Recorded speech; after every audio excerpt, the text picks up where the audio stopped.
Okay, you're back with us in Republika. We're still talking to Senatoriable ERIN TAñADA.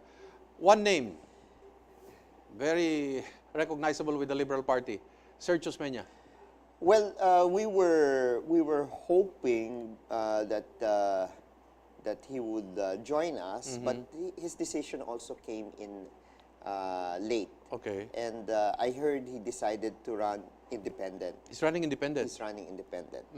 So it will be up now to Serge if he would want also to be considered nominated by the party. Then it will be up to the leadership to think about it. You still have up to November 29. Is that correct?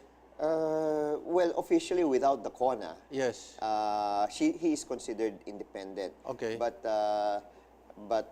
it doesn't stop the party even any time until election day that he said to be included maybe in paraphernalia, in being invited to the sorties of the party if he will submit to the process.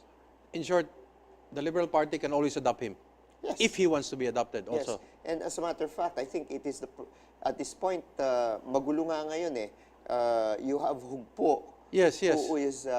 Who is endorsing 14 candidates. Yes. No, so that's more than 12. 12, yes. So how's that? And then you will have like Nacionalista endorsing only 3, NPC, if I'm not mistaken, maybe 2 or 3. No, Lakas 3 also. So mas marami pa kaming kandidato if you look at it on a per party. Yes, yes, yes. Than the other political parties. Yes, yes.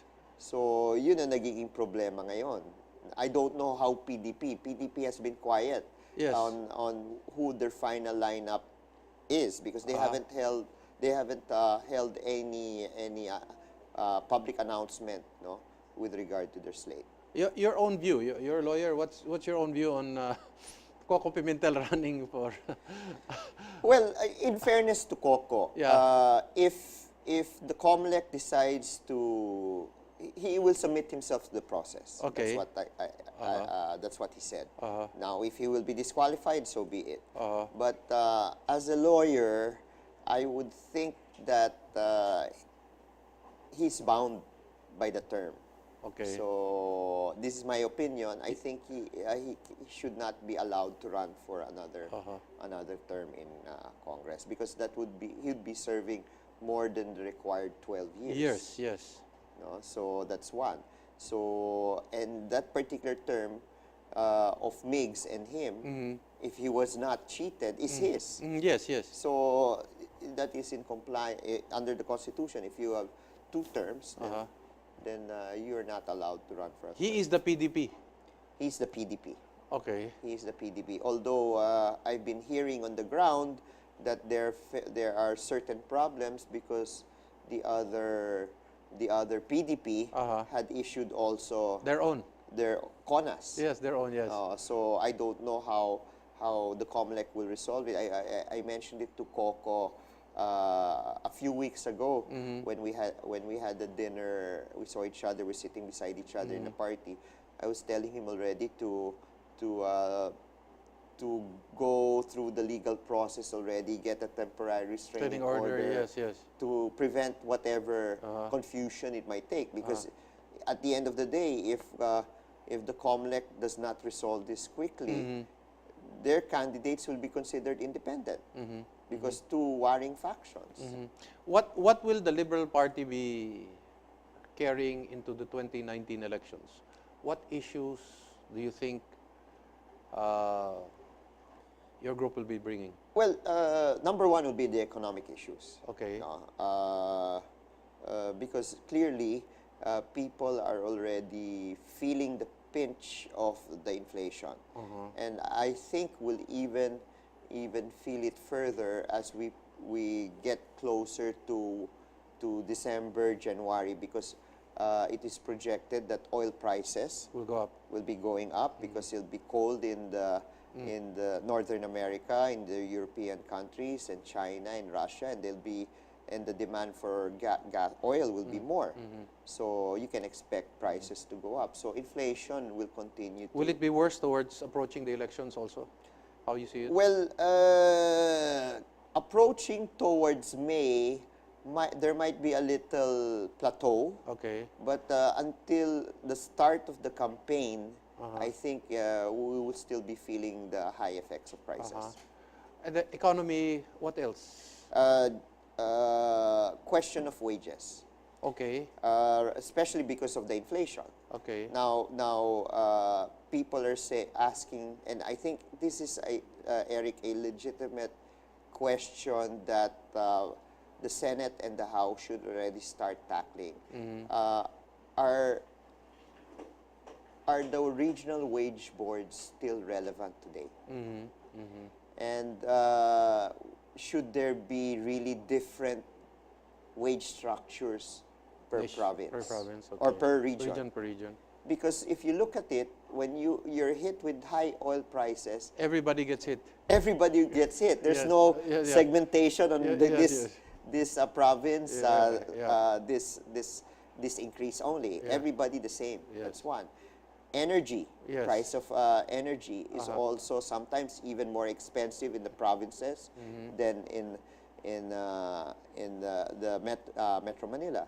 So if we look at it from that point of view, then maybe you would say that those that are living outside of Metro Manila are getting the short end of the deal.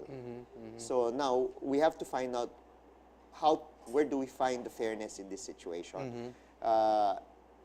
Is it a minimum wage for everyone, or do we now consider other equations on how to reach minimum wage for the regions? Is it on an industry level or in others? Because some people also we should also consider the other story. Some people relocate to the province to take advantage of the cheaper commodities. Cheaper wages. Okay. And put the factories there, which is good. At least you're able to give jobs to the people there. But again, still, you still have those high prices. Pamasahe is the same. Okay. Price of electricity. So these are the things that have to be looked into. I think in this succeeding congresses, because this is a very important issue. That ERIN, you believe in privatization of energy, of water services? I would like government to be still play a role also in energy. Let the private, because there has to always be a check. Okay. I am not agreeable at the time in 1992 when the Ramos administration decided to sell Petron. But that's there.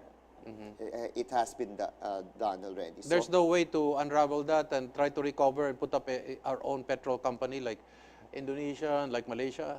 Well, it will depend really. It depends on how we proceed with the West Philippine Sea issue. Okay.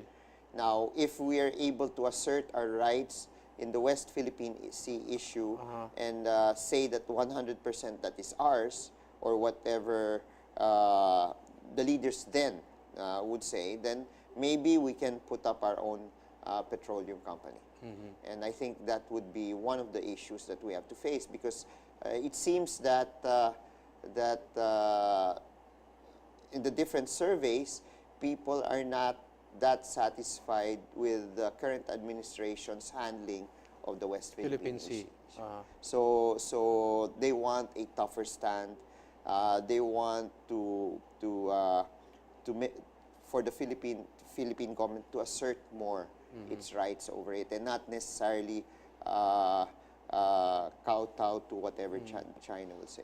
There are observations that the energy regulatory boards and other regulatory boards have been already captured.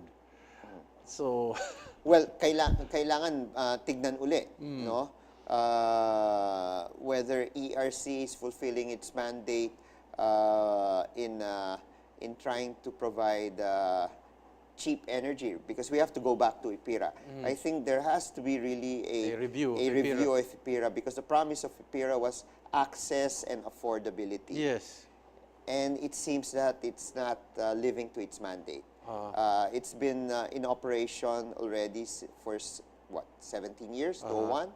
And we have to again go back and find out, because if we really want to attract investments in the country, one way to do that is to show that our electricity prices are not expensive. And if we cannot do that, then we would fall behind to the likes maybe of Vietnam and other countries who are trying to get off the ground. We're still lucky that we're still ahead of Myanmar, but sooner or later, Myanmar might overtake us because they have oil. Yes, yes. So we have to be looking at that side of the ASEAN. What do you think of geothermal and hydro? That has to also be, it has to be a mix, Eric. I am the author also of the renewable energy. Of course, kami sa House, hindi binibigyan masyado ng pansin. Parati mga senador ang tinitingnan, ang author nito. Pero I was also the author of the renewable energy in the House. And kailangan may mix ka eh. So hindi ka, you will not only focus on one specific energy source. No? At the time that the law was crafted, renewable energies was very expensive. Now it's going down. But of course, the biggest question always, can it be a reliable base load for the country? At this point, no. But it can come in as a reserve. No? So it is important to, again, let the scientists, the engineers figure out the right mix. No? But at this point, renewable energy cannot be baseload.